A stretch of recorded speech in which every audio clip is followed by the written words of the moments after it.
일본의 동경은 가장 현대화된 도시입니다. 그러나 2차 대전이 끝난 1945년 폐허가 된 이 도시에는 음식을 구하기 위해 방황하는 사람들로 가득 차 있었습니다. 40년이 지난 지금 예전의 모습은 찾아볼 수 없습니다. 전쟁으로 인해 파괴된 산업은 완전하게 복구되었으며 새로운 산업들이 등장했는데 이러한 놀랍고 급속한 번영을 이른바 일본의 경제 기적이라고 합니다.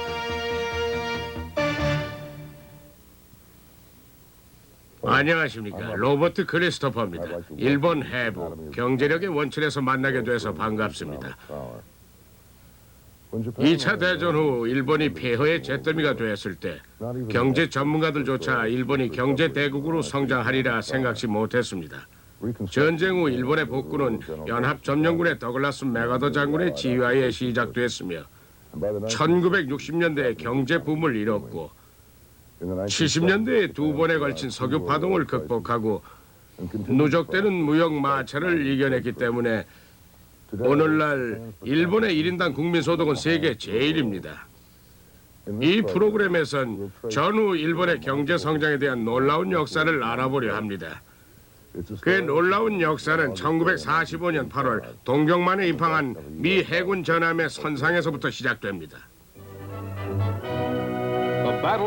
할시 제독이 지휘하는 제3함대의 5만 3천 톤급 미주리호에서 일본의 완전하고 공식적인 항복을 의미하는 역사적인 의례가 있었습니다.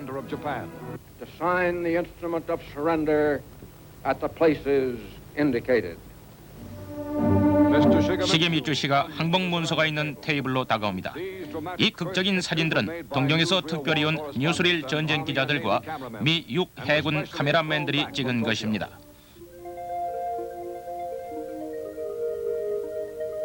(1945년) 동경만의 미 전함 미주리호 선상에서부터 일본은 거의 멸망한 상태에서 경제 복구가 시작됩니다.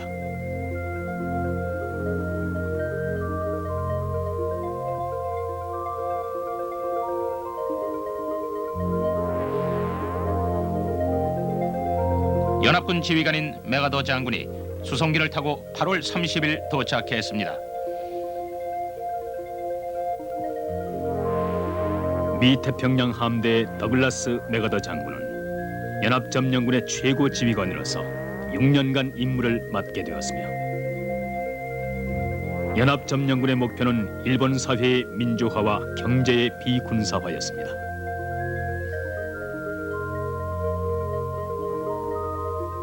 점령군의 거의 대부분은 미군이었으며 처음에 일본인들은 미군의 보복을 두려워했으나 미군의 신속하고 능률적인 행정은 생활 전반에 영향을 주었습니다.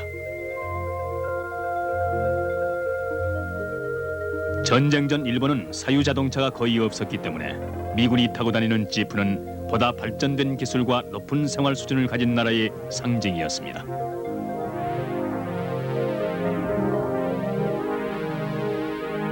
일본의 산업은 거의 파괴되어 1946년 철강 생산량은 10분의 1로 감소되었으며 공장은 파괴되었고 숙련된 노동력과 자원의 부족으로 일본 경제는 붕괴 일보 직전이었습니다.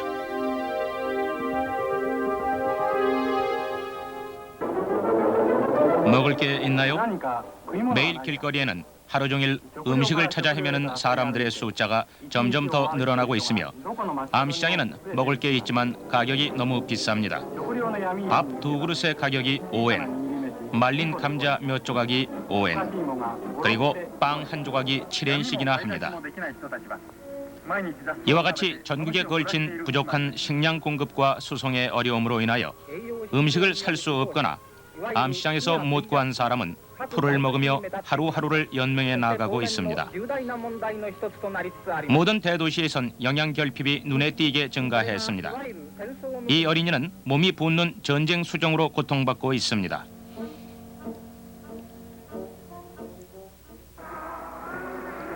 이러한 심각한 문제점에 대해 일왕에게 적절한 조치를 취하도록 호소하기 위해 많은 시민들이 일왕궁의 사가시타문 앞에 모여 청원서를 가진 서민 대표와 황실의 비서실과의 면담을 요구하면서 경비병을 물리치고 황궁 내로 들어갔으나 정부는 어떠한 조치도 취하지 못했고 일왕이 굶주린 국민들에게 다음과 같은 메시지만을 전달했습니다. ただいまより食料事情に関する天皇陛下のお言葉でございます。祖国再建の第一は国民生活、とりわけ食生活の安定にある。都心における食料事情は未だ例を見ないほど急迫し、その状況は深く心を痛ましめるものがある。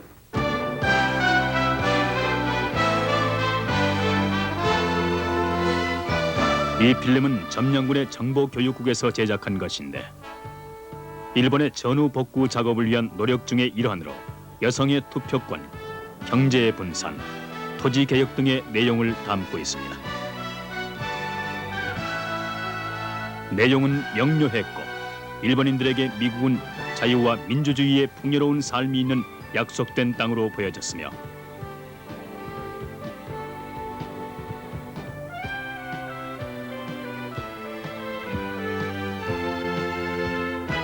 국민학교 운동장에서 일본 전역의 사원의 뜰에서 400만 명의 사람들이 미래에 보다 나은 삶에 대한 약속을 지켜보았습니다.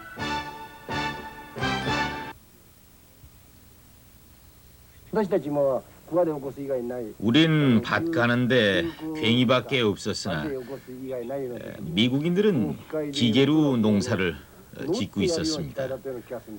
돌아가는 기계가 밀을 흔들었죠.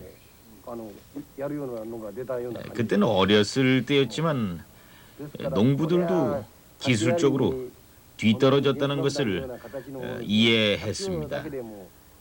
그러니까 대나무와 원자폭탄의 차이처럼요.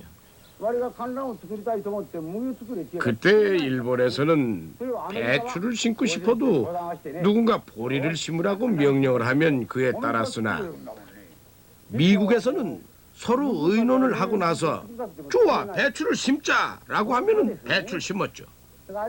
당시 일본에서는 자신이 원하는 농사를 할 수 없었습니다. 그것이 큰 차이였죠. 미국의 농장에서는 그런 일은 당연한 것으로 그것이 진정한 민주주의인가 봅니다.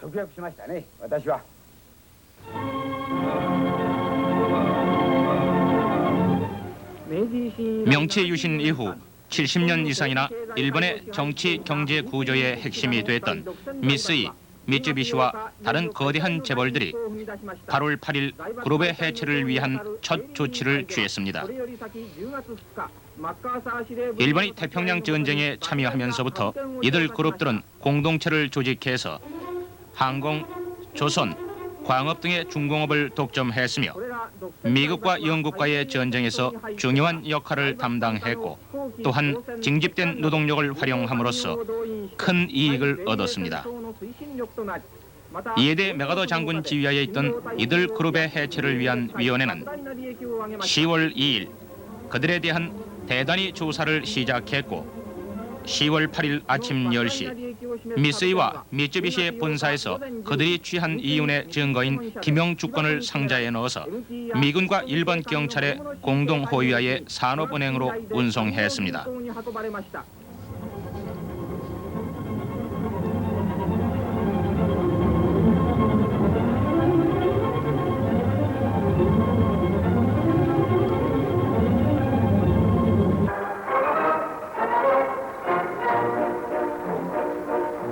오랫동안 선각자들이 바래왔던 여성의 정치 참여권이 전쟁의 종식과 함께 마침내 현실로 실현됐습니다. 여성의 정치 참여권은 전쟁을 치르고 난 후 얻어졌기에 소중히 여겨야 합니다. 이 권리를 잘 활용하면 식량의 운송도 나아질 것이고 여성의 지위도 상승될 것입니다.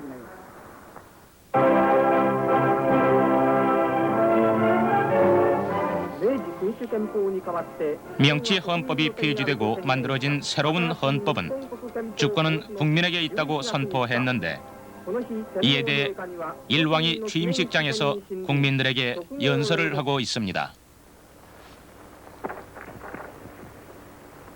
本日日本国憲法を公布せしめた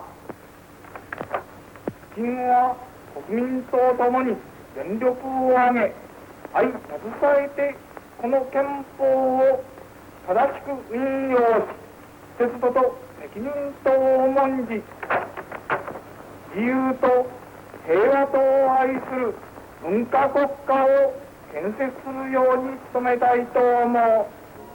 昭和22年5月3日 1947년 5월 3일 제국주의 명치 헌법은 58년간의 역사를 마치고 새 민주 헌법이 탄생했습니다.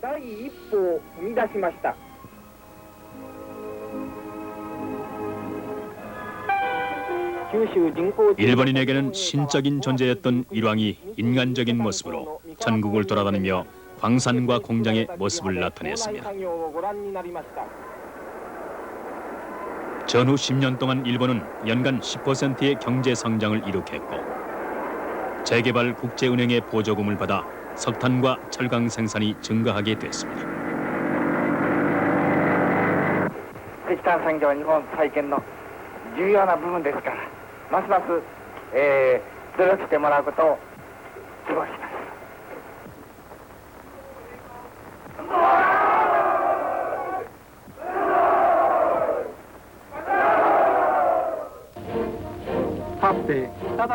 이 공장은 다시 기계에 돌아가는 소리로 가득 찼고 근로자들은 도시와 시골로 전구를 보내기 위해 열심히 일하고 있습니다.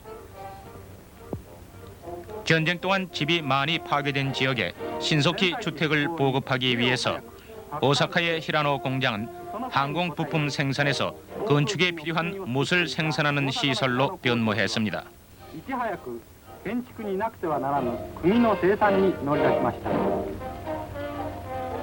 지금 막 자동 자전거를 단 30분 만에 만들 수 있다는 소식이 들어왔습니다. 오르막길에선 페달을 밟아야 하지만 힘이 들 정도는 아니라고 하며 0.5마력 엔진으로 시속 30km까지 달릴 수 있다고 합니다. 1946년 혼다 소이치로는 혼다 기술 연구소를 그의 고향인 하마마치에 설립해놓고 12명의 직원을 데리고 일본 내 자전거를 동력화하기 시작했습니다. 네, 아내가 자전거를 타고 쌀을 타러 가는 것이 힘들다고 해서 그 일을 시작하게 됐습니다. 그 당시 군인들이 통신 장비에 사용하던 작은 50cc 엔진을 구할 수가 있었죠. 내 생각엔 그 엔진을 자전거에 달면 아내에게 도움이 되리라 생각돼서 엔진 하나를 얻어서 부착해 봤습니다. 비록 푸푸 소리가 났지만 장보기가 훨씬 수월해졌고 그것을 본 사람들이 주문을 하기 시작했습니다.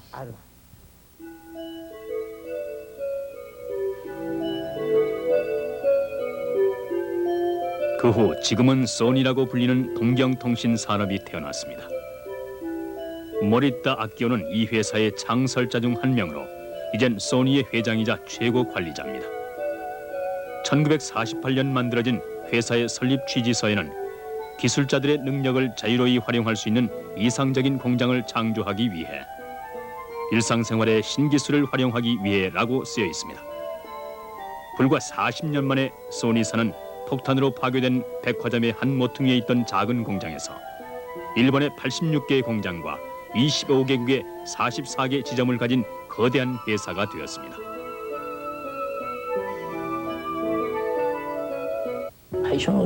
처음엔 좀 더 많은 일감을 얻기 바라며 하루하루 지내왔죠. 미래에 대해 생각해 볼 수도 없었습니다. 지금은 얼마나 멀리 앞을 내다볼 수 있느냐에 회사의 토대가 달려있다고 믿고 있죠. 처음에는 다음 날을 생각하고 다음 주, 다음 달, 나중엔 5개월을 내다봤습니다. 솔직히 말하면 그 당시는 바로 내일이 걱정됐고 큰 희망도 없었습니다. 1950년 한반도에서 전쟁이 일어나자 전선에 투입된 미군은 무기와 장비를 필요로 했습니다.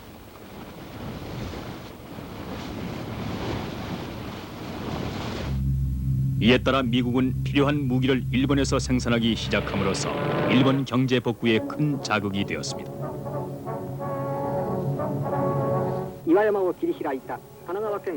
가나가와현의 산 중턱을 뚫어서 만든 이 지하 공장은 지금은 개인 회사 소유지만 특별조달법에 힘입어 군수 물품 공장으로서 항공기의 섬광탄과 같은 무기 생산을 재개했습니다. 한편 오사카에서는 많은 양의 박격포탄과 소위탄이 생산되고 있어 군수 산업이 다시 활발하게 움직이고 있습니다. 동부와 서부에 있는 일본의 증권 시장도 특별조달법의 자극을 받아서 증권 업무에 대혼란이 일어나자 휴업을 맞게 됐습니다.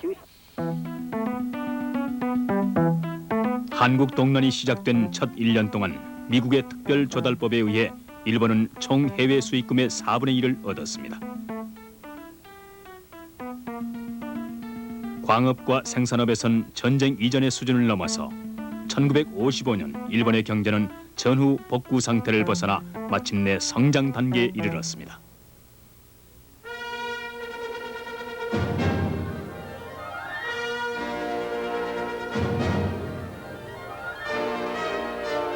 일본과 중요한 평화협정을 체결하기 위해 일본을 방문한 존 포스터 듀얼스가 이끄는 특별 대표단이 하네다 공항에서 메가도 장군의 영접을 받았습니다.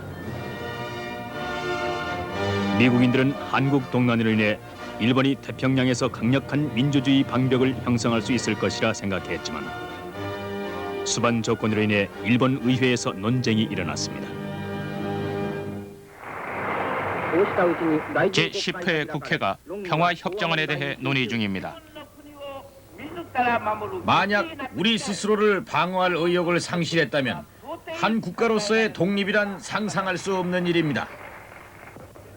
일본의 재군사화에 반대합니다. 오직 이것만이 전쟁의 개입을 막을 수 있다고 믿고 있고 동시에 아시아와 세계의 평화에 기여하는 것입니다.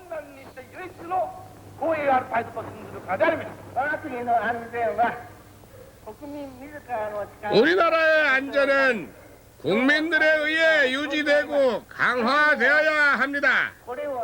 그러나 이것이 자동적으로 재군사화로 이어진다는 논쟁은 그냥 묵과할 수가 없습니다. 1951년 9월 4일 샌프란시스코의 오페라 하우스에서 52개국이 참가한 평화협정 체결 회의가 열렸는데 동서간의 긴장이 높아지는 가운데 열린 이 회의는 트루만 대통령이 개회 연설로 시작되어서 49개국이 이 협정에 서명함으로써 세계는 다시 일본을 국제사회의 한 구성원으로 받아들였습니다. 동시에 일본은 평화협정과 미국과 일본 간의 안보협정에 서명함으로써 안보라는 틀 안에서 국가 경제를 재생하려는 길을 선택했습니다. 1950년대 말 번영의 첫 신호가 나타나기 시작했습니다. 1951년 소비자에 대한 제한이 해제되고 일본인들은 마침내 경제 회복의 열매를 맛보게 됐습니다.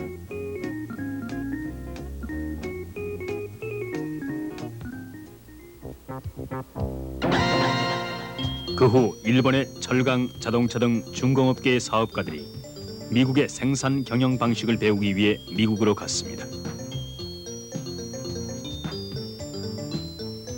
미국에서 기술 혁명이 일어나자 일본은 뒤떨어지길 원치 않았고 미국 내에 에드워드 데밍에 의해 품질 관리가 널리 알려지자 일본인들은 이에 특별한 관심을 보였습니다.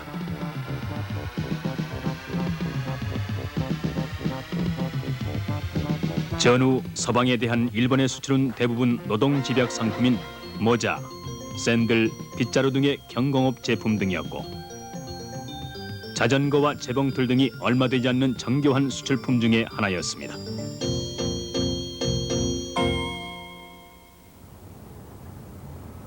그러나 일본 회사들은 세계 최대의 시장의 발판을 마련하기 위해 미국으로 눈을 돌렸습니다.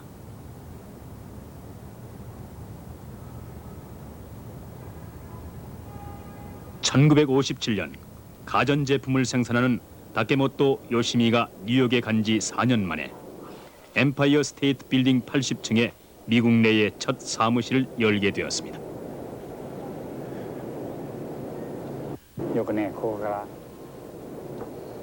여기서 종이 비행기를 접어날려서 어디에 앉는지 바라보곤 했었죠. 문득 옛 생각이 납니다.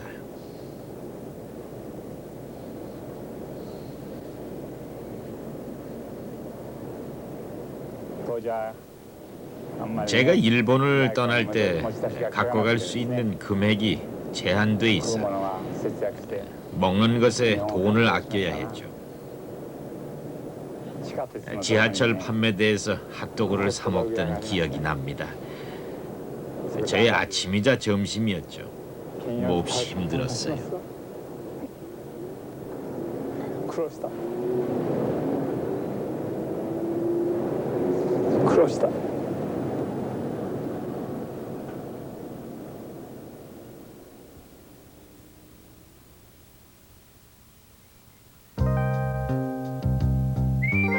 다케모토 씨가 미국에 처음 선보인 것은 발전기가 내장된 자전거용 라이트였습니다. 일본에선 어두운 도시의 거리를 출퇴근하는 모든 사람에게 이 상품은 가장 필요한 상품이었습니다.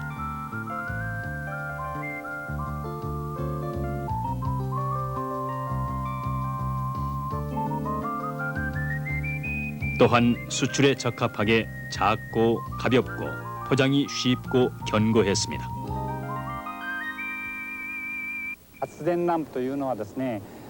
이 발전기 등은 기대만큼 팔리지 않았습니다. 이유는 미국에 수백만 대의 자전거가 있었지만 밤엔 타지 않기 때문이죠. 일본에서는 이해가 안 되겠지만 여기서는 잘 느낄 수가 있습니다. 자동차가 많기 때문에 일본과는 전혀 상황이 달랐어요. 기대만큼 상품이 많이 팔리지 않았죠.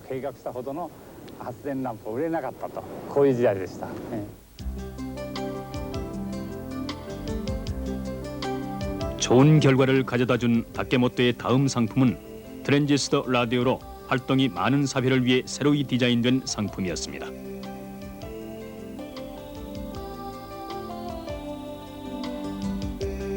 다케모토는 일본 상표로서는 잘 팔리지 않을 것 같아 미국인과 계약을 맺어 판매에 도움을 얻었습니다. 그는 아직도 첫 번째 생산된 라디오를 잘 간직하고 있습니다.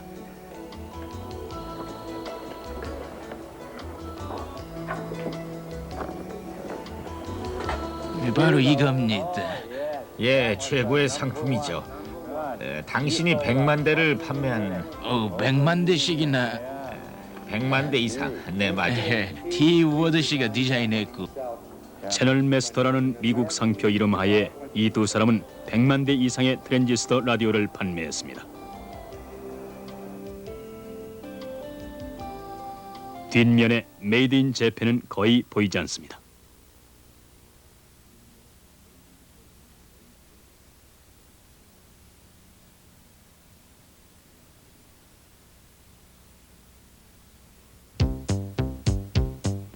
일본 업자들은 트랜지스터 라디오를 생산하기 시작했습니다.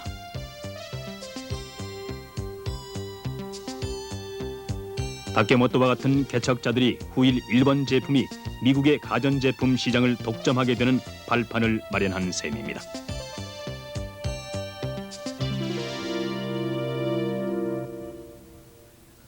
외국인들이 말하길 자기네가 새로운 기술을 개발하고 나면 일본이 그것을 상품화하여 다시 판매한다고 비난하기도 하지만 제 생각은 이렇습니다. 물론 원래의 기술도 중요하지만 그것만으로는 충분하지 않습니다. 중요한 건 그 기술로 뭘 만드느냐인데 전 트랜지스터로 소형 라디오를 만들었죠. 그 다음 소비자들에게 얼마나 편리한 상품을 만들었는지를 알려줘야 합니다. 제가 처음으로 작은 라디오를 보여주니까 모든 사람들이 지금의 흐름은 대형인데 누가 사죠? 라고 했지만 제 생각은 달랐습니다. 많은 라디오 방송국이 새로 생김에 따라 자기 소유의 라디오가 있어야 하므로 소형이 편리할 거라고 하면서 소형 라디오, 소형 TV, 소형 비디오 등 신상품을 개발해내고 소비자들을 교육시키면서 시장을 개척했습니다.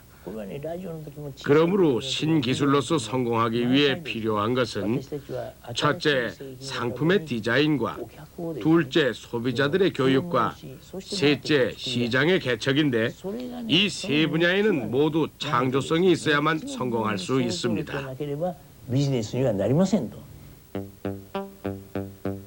1955년과 1959년 사이 중공업계가 개인 투자가들의 큰 규모의 투자로 인해 일본 경제는 연간 7.5%의 성장을 보였습니다.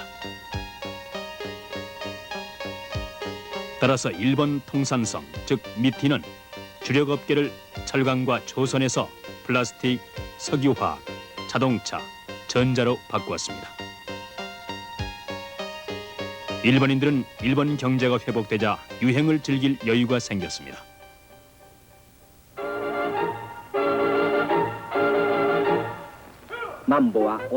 만보춤과 만보 바지가 널리 유행되고 모두 만보 분위기에 빠져들어서 젊은이들은 구식 일본 내복 같은 바지를 즐겨 입고 릭쇼맨 스타일의 정열적인 리듬을 찾아서 사교장으로 때를 지어 모이고 있습니다.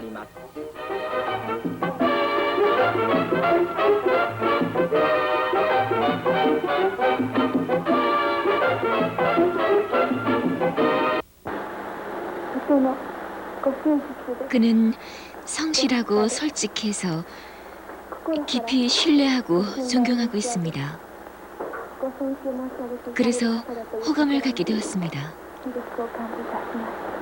1959년 황태자는 평민 출신의 밑직고와 결혼함으로써 민주주의의 새바람은 왕가에도 불어왔습니다. 1960년대 초 일본 정가에 두 가지 큰 사건이 있었는데 그중 하나는 일본과 미국의 안보 조약에 대한 반대 운동입니다. 기시 수상의 강력한 자세와 정책은 국민들의 강한 반발을 불러일으켰습니다. 동경에 있는 일본 국회의사당은 이 협정에 반대하는 시위대로 둘러싸여 경찰과 반대자들의 충돌이 자주 일어났습니다.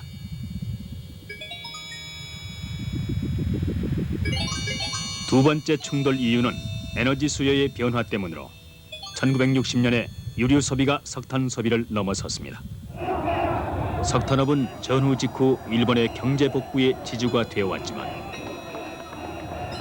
석탄 소비가 감소하면서 경영 측이 합리화 조치를 내려 광부들과의 유혈 충돌을 일으키게 되었습니다. (1960년) 이케다 수상의 정부는 1970년까지 국가 소득을 2배로 늘릴 것을 발표함으로써 고도 성장 정책이 시작됐습니다. 작년의 결과는 기대보다 앞섰는데 용서를 구합니다. 그러나 이것은 결국 정당화될 것입니다. 일본 경제가 너무 빠르게 확대돼 그 확대를 정상화할 조치를 채택했는데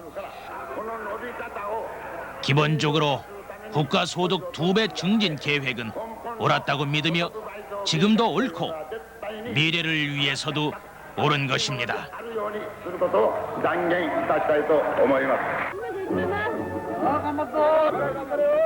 이케다 수상의 이런 목표를 달성하기 위해 시골의 젊은 남녀들이 고등학교를 마치자마자 공장이나 제재소에서 일하기 시작했습니다.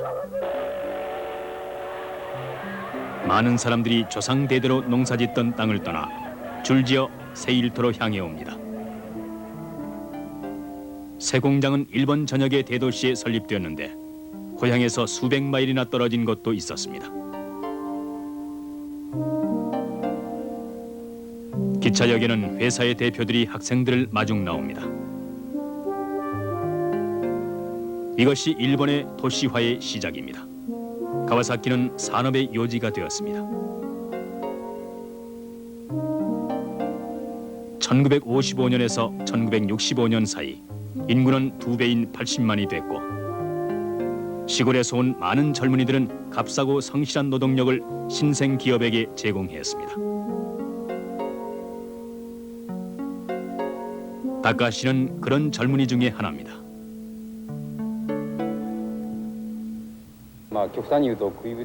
말하자면 어머니께 이불을 덜어주기 위해서였죠. 어머니가 너무 고생하시는 것 같아 진학보다는 직장을 얻기로 결정했습니다. 전 그렇게 성장해 왔죠. 당시 석유화학이 가장 중요한 산업이었고 전망도 밝았기 때문에 그 회사에 입사하는 것을 자랑으로 여겼습니다.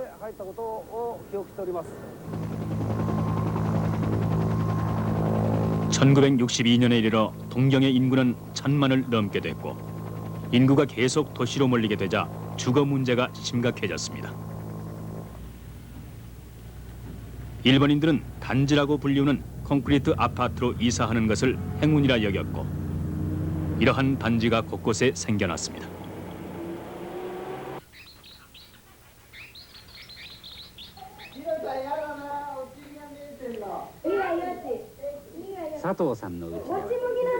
사토 가족은 단지의 욕조에서 행복하게 목욕을 즐기고 있지만 어린 히로는 이것이 자기 가족만의 욕조라는 것을 이해하지 못합니다.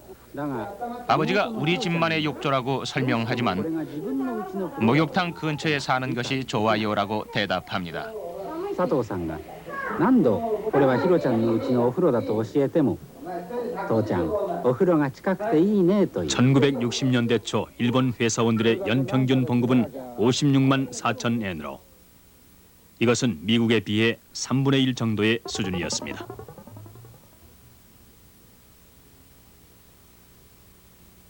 삶의 질은 향상되고 있었지만 미국과 일본의 생활에는 아직도 상당한 차이가 있었습니다.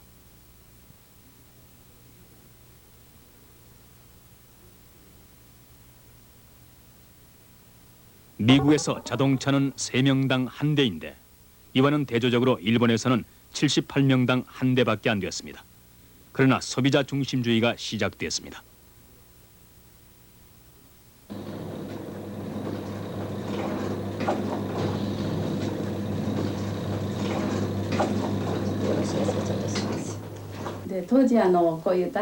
얼마 전까진 옷을 세탁한 후 손으로 짜는 기구를 사용했었죠.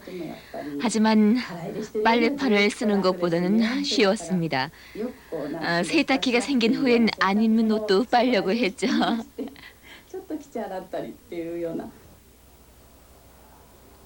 1959년에 처음 산 세탁기를 시작으로 다음해 이 주부는 2개의 가전제품을 더 샀고 남편이 보너스를 타면 하나씩 더 추가했습니다.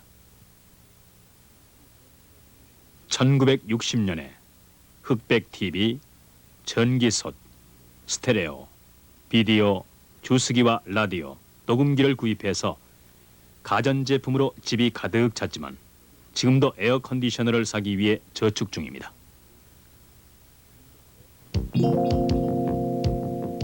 일본에서 TV, 냉장고, 세탁기는 현대 생활의 신성한 보물이라고 일컬어집니다. 연구자들이 아파트 24가구에서 이 3가지 제품의 구입을 조사해 본 결과 최초 구매는 1956년에 TV였고 그 다음이 세탁기였습니다. TV의 숫자는 1959년 황태자의 결혼식과 함께 증가했고 이때 90%의 가구에서 3가지의 신성한 보물을 소유하고 있었습니다. 일본인의 생활은 점차 호화스러워지고 있었습니다.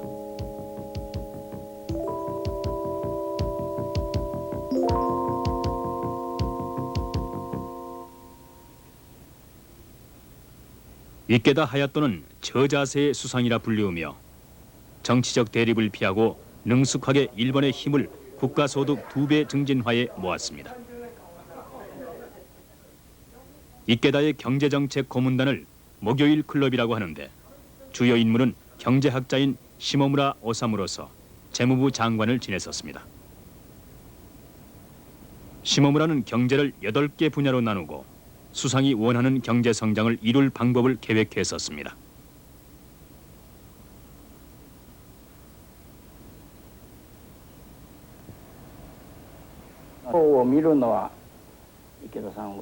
이케다 수상은 차트와 그래프를 잘 이해했고 숫자 계산을 즐겼습니다. 그에겐 거의 취미 생활 같아 보였죠. 그는 항상 자신감에 차 있어 어떠한 비난도 잘 견뎌냈는데 이미 결과를 예측하고 있었기 때문입니다. 그의 자신감은 국회 토론에서도 명백히 보여졌죠.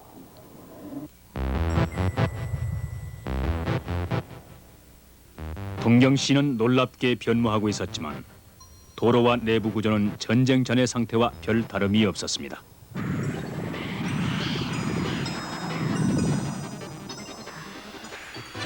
(1964년에) 동경올림픽을 위한 준비의 일환으로 2,500억 엔을 교통 개선에 투자했습니다.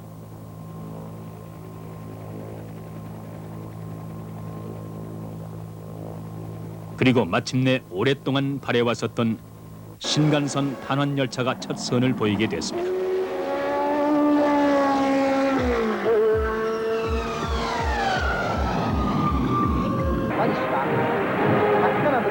(1964년) 아시아에서는 처음으로 동경올림픽이 열렸습니다.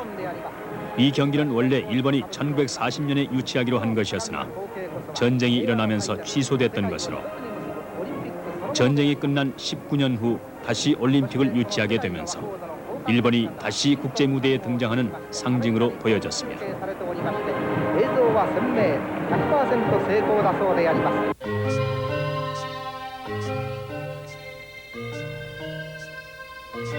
(1967년) 일본의 인구는 1억 명을 돌파했습니다.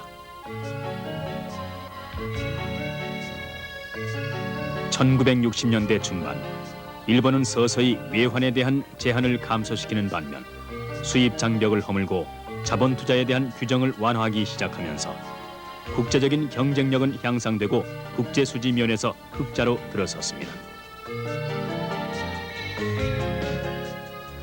그 후 1968년 철강, 조선, 자동차 산업의 진보로 서독을 제치고 세계 제2위의 경제 대국이 되었습니다. 일본 소비자들은 새로운 경제 번영에 동참하게 된 것입니다.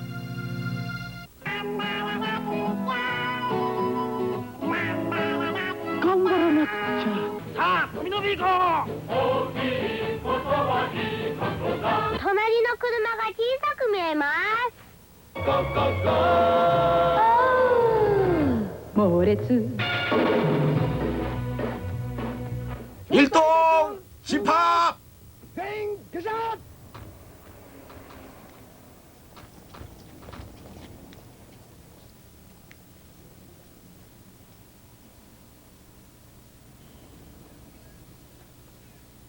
사장님께 경례! 모든 일은 오직 이기느냐 지느냐이며 지금은 격변의 시대로서 전쟁의 가장자리에서 번영이 아니면 가난, 이익이 아니면 손해입니다. 아무리 피곤할지라도 발을 끌지 말고 가벼운 걸음으로 나가야 하며 피곤하다고 가만히 서 있어도 안 됩니다. 일본의 회사원은 경제적인 경쟁에 의해 만들어지고 이루어지며 동경은 하루 24시간 동안 쉬지 않고 경제 활동으로 분주합니다. 전후 높은 성장이 계속됐으나 사실 우리도 열심히 일했습니다. 그렇지 않아요? 전 젊었을 때 어려움을 헤쳐나왔기 때문에 앞으로 아무리 어려운 일이라도 이겨낼 자신이 있습니다. 다른 사람도 그렇겠죠. 네, 맞아요.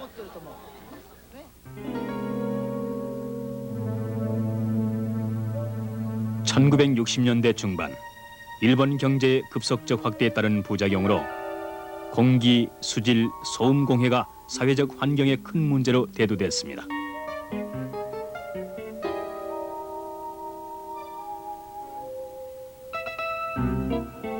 후지산 밑에 다고만은 주위에 있는 제지업소의 수백만 톤의 폐기물로 인해 침전물이 다고만에 가득 차게 되어서 많은 서서히 죽어갔고 산업공해로 인해 등과 꼬리, 지느러미가 없는 물고기로 가득 찼습니다.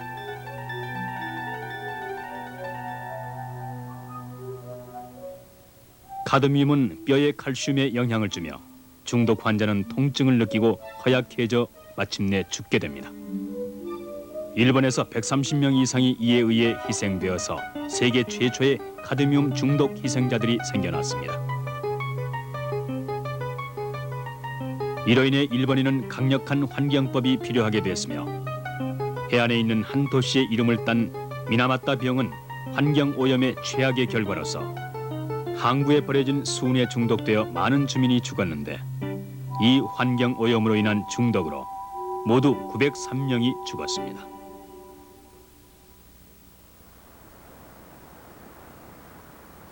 가속화된 산업화에 따른 또 하나의 부작용은 시골 인구의 급속적 감소였습니다.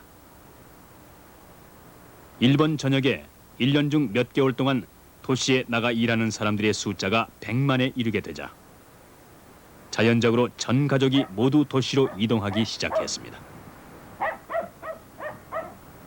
북동 지역의 도호쿠에서는 주민의 3분의 2가 도시로 이동했는데 대가세기라고 하는 이 이동은 이미 기정사실로 받아들여졌습니다. 1969년 도호쿠의 농촌 가정은 그들의 수입 중 60% 이상을 농업 이외의 다른 것에서 얻게 됐습니다.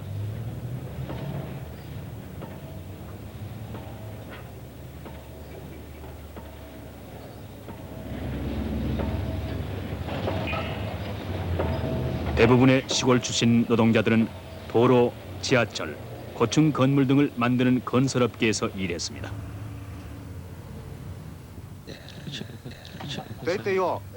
돈은 없지만 백만장자가 가지고 있는 물건인 자동차, 텔레비전 등을 만져보곤 하죠.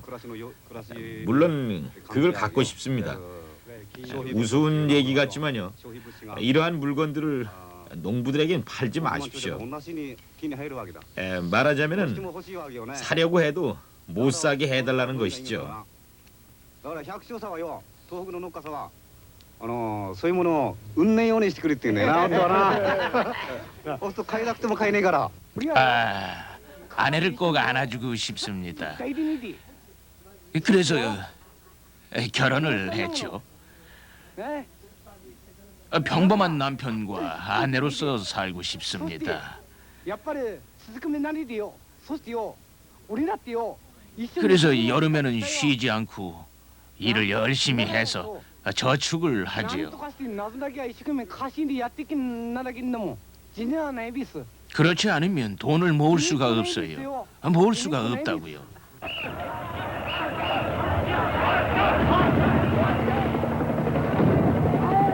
(1960년대) 말 일본의 전후 베이비붐 세대가 대학에 갈 무렵은 불안정한 시대였습니다.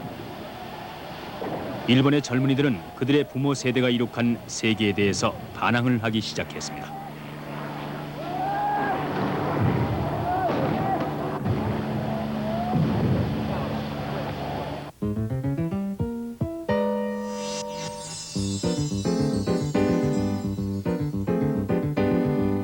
미국이 베트남 전으로 곤경에 빠져 있는 동안 일본은 경제 성장을 계속 추진합니다.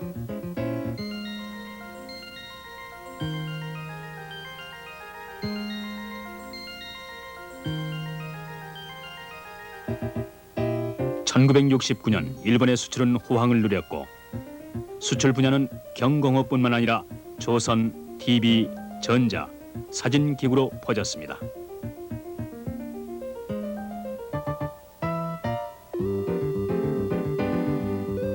세계 각곳에서 메이드 인 재팬이라고 붙은 상품이 쏟아져 나오자 무역 국가들이 일본의 성공에 신경을 곤두세우게 되었으며 섬유 부분에서부터 무역 마찰이 생겨나기 시작했습니다.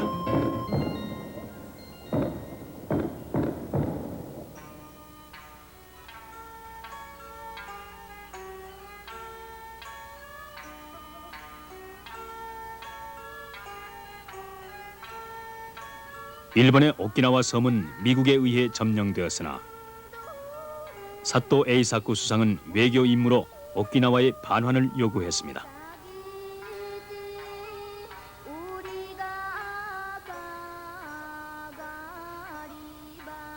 워싱턴에서는 무역 문제 타협을 전제로 섬의 반환을 승낙하려고 했습니다.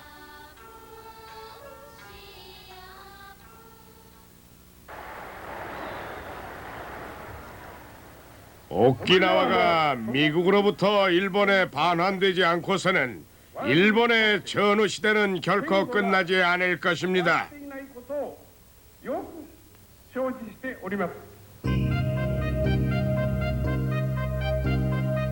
1969년 사또가 백악관을 방문하자 닉슨 대통령은 일본과의 무역 균형을 이루길 원했고 특히 합성 섬유의 수출을 감소시키길 바랬습니다. 일본 말로 나와는 로프인데 닉슨과 사또의 협상은 로프를 주고 실을 얻은 협상으로 불립니다. 로프인 오키나와를 내어주고 실인 섬유를 얻어내는 것이었습니다. 이 회담 후 오키나와 섬은 반환되고 사또는 전후 첫 수상으로서 발을 딛게 되었으나 섬유 안건은 여전히 해결되지 않았습니다.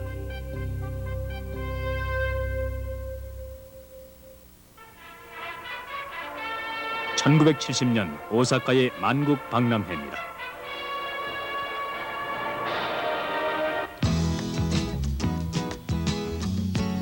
(7천여 명의 인파가 몰린 가운데 열린 성대한 개막식이 25년 전 폐허로부터의 놀라운 발전을 잘 반영해줍니다. 각 나라 어린이들의 민속 의상 행진은 인류의 진보와 화합을 입증하는 것입니다.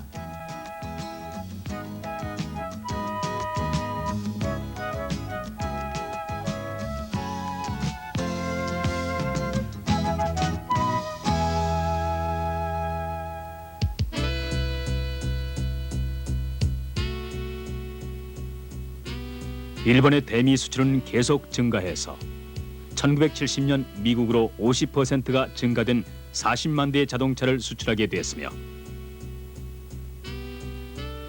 섬유 수출 또한 증가해서 미국에 대해 3억 8천만 달러의 무역 흑자를 기록했습니다. 반면에 미국은 마이너스 성장을 하여 GNP가 12년 만에 처음으로 감소됐고 500만 명이 실직을 했으며 일자리를 구하는 줄이 끊이질 않았습니다. 1971년 8월 닉슨 대통령은 달러화의 금폐환성을 금지시켰고 모든 수입품에 대해서 10%의 추가세를 부과시켰습니다.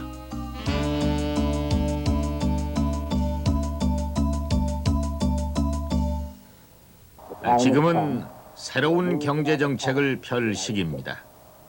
그 목표는 실업자 구제, 인플레이션 억제, 국제적 투기 억제이며 새로운 경제 정책은 다음과 같습니다. 첫째, 실업자 문제에 대해 우린 그 원인을 알고 있습니다. 왜냐하면 베트남전이 끝난 후 많은 수의 노동자들이 군대로부터 나왔기 때문입니다. 따라서 고정 환율 시대는 끝이 나서 12월에 일본 화폐는 1달러당 360엔에서 308엔으로 조정됨으로 인해 일본 경제 전반에 충격을 주게 되었습니다.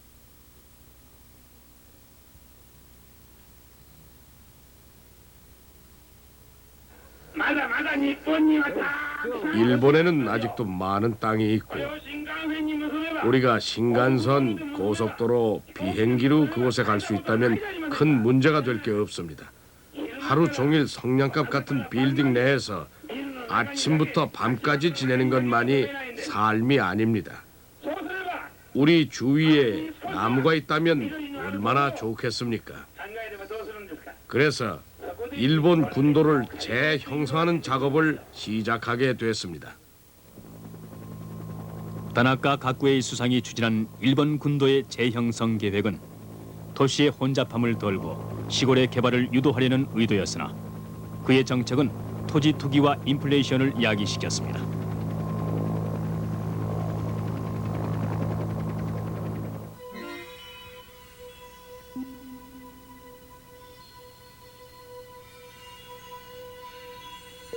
1973년 10월 중동에서 전쟁이 발발하자 오펙이 유가를 정전보다 4배로 인상하여 석유 보유고가 거의 없던 일본은 심각한 위기에 직면했습니다. 화장지와 같은 생활용품의 절대 부족이 간도 지역까지 퍼졌으며 동경의 슈퍼마켓 개점 시간이 되면 줄을 선 소비자들이 설탕과 화장지를 사려고 몰려듭니다. 이런 상품은 순식간에 다 팔려나가고 사지 못한 주부들이 지배인에게 가격 인상에 대비하여 재두기를 한다고 항의를 했습니다. 우리의 생각을 바꿔서 자원의 한계를 인정하고 절약의 미덕을 실천해야만 합니다.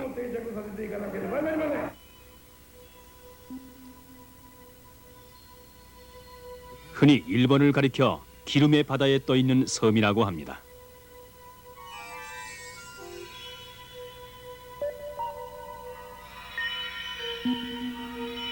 이로 인해 정계 지도자들은 전후 복구에 큰 역할을 해낸 석유가 그 대가를 요구한다는 사실에 직면하게 되자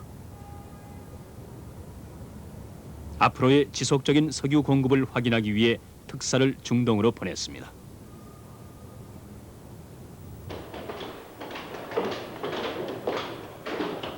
한편 국내에서는 오랫동안 영향을 미칠 에너지 절약의 중요성에 대해 국가적인 대책을 세우게 됩니다. 모든 사람들이 에너지 사용을 억제하고 절약하는 데 노력을 기울이고 있습니다.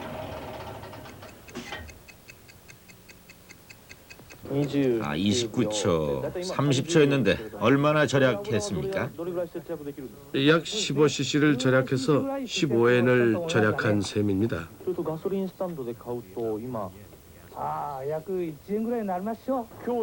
오늘 얼마나 절약하셨습니까? 네, 저 보시는 바와 같이 이만큼입니다. 예.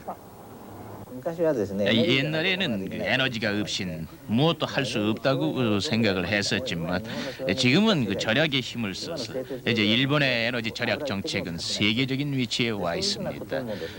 철강 생산에서도 기름 한 방울 사용하지 않죠. 만약 석유 파동 위기가 없었더라면은 그런 기술도 개발 못했을 겁니다. 절약은 각 개인의 솔선수범 하에 이루어지며 직원들은 자신이 절약을 안 하면 회사가 망한다는 것을 모두 알게 됐죠. 1970년 미 의회가 일산화탄소 오염을 감소시키기 위해 자동차 배기가스 규제 법안을 통과시키자 세계 자동차 생산자들은 이 머스키 법안의 규제에 따라 엔진의 배기가스가 규제에 걸리지 않게만 하는 데 노력했습니다. 그러나 혼다는 더 깨끗하고 효율적인 엔진을 개발하는 길을 선택했습니다. 우리는 성공했습니다. 우리는 그 분야의 경험이 많아서 일산화탄소의 제거가 쉬울 거라고 생각했죠. 이 경험을 실천에 옮긴다면 세계에서 처음으로 머스키 법안을 충족시키게 되므로 모든 사람이 힘을 모아 최선을 다할 것을 부탁했습니다. 우리의 잠재력을 믿기 때문이죠. 우린 경주용차에 많은 경험이 있다고 그들을 격려했습니다.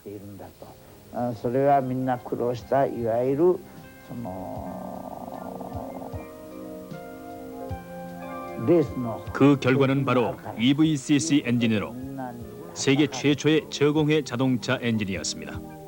혼다에겐 큰 성과였고 자동차 수출을 2배로 증가시켰습니다.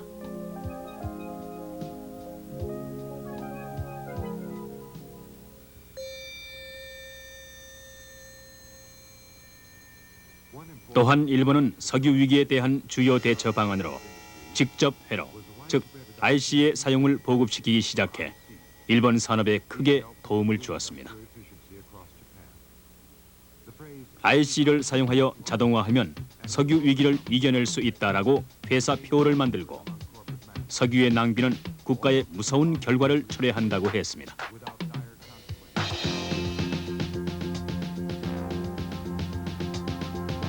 이에 작업장에 컴퓨터가 도입되어 로봇가 인간이 하는 일을 대신하기 시작했고 일본은 석유 위기 속에서 더 막강한 경쟁자로 부상했습니다. 1979년 오펙의 두 번째 유가 인상은 경제 성장을 지연시키고 물가 상승을 야기했지만 이때는 상승하는 에너지 비용에 대한 대처 조치를 개발하여 빠른 회복세를 기록해 일본의 회복은 세계적으로 알려졌고 1980년대에 와서 미국은 일본 경제 회복의 비결을 연구하기 시작했습니다.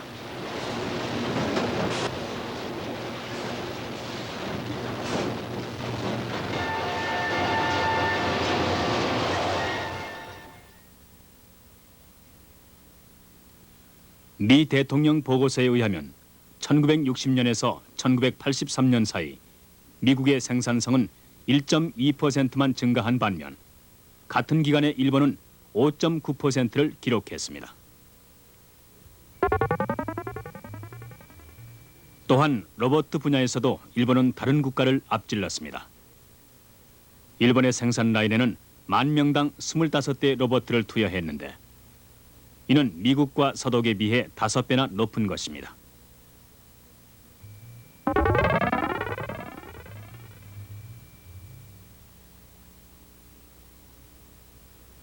일본은 인구와 비례한 기능공의 숫자도 계속 다른 나라를 압도하고 있습니다.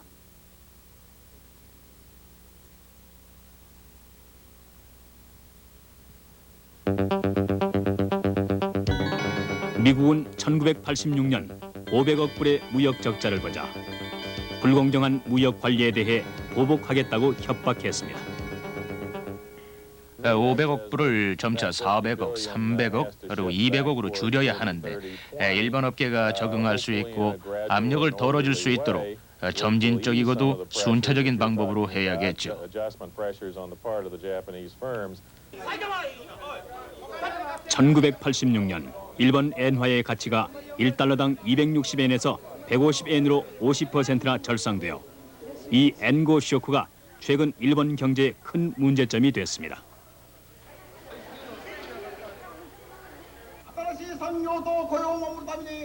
게다가 조선업계, 철강업계 등 주요 분야가 엔고 위기 이전부터 감소 추세를 보여와 미래가 불확실한 상태이며 처음으로 실업 문제가 정치적인 문제로 대두되어 업계는 폐업 또는 임시 휴업을 피할 수가 없었습니다.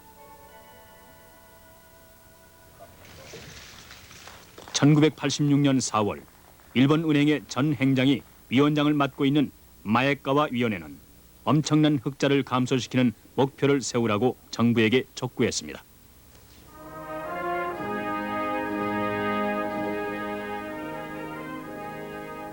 한 달 후 1986년 5월 세계의 지도자들이 동경 경제 정상회담에 참석하여 다음 안건, 즉 일본 국내 수요의 확대, 일본 시장에 대한 외국의 접근 향상, 일본 금융시장의 자유화, 제3세계 외채 위기에 대한 국제적인 협조, 환율 안정화에 대해 토론합니다. 지금 우리 경제가 어려운 상황을 맞고 있어 다른 나라에게 이것을 설명하려고 노력했습니다. 경제 폐허를 딛고 일본은 주요 경제 국가로 부상했으며 오늘날 일본은 다른 국가와 이해관계를 조절하려고 합니다. 일본 경제는 새로운 도전을 맞아 이제 전쟁과 가난이 잊혀진 역사 속에서 경제 발전에 대한 헌신이 시험되지 않은 다음 세대가 일본 경제의 미래를 결정짓게 될 것입니다.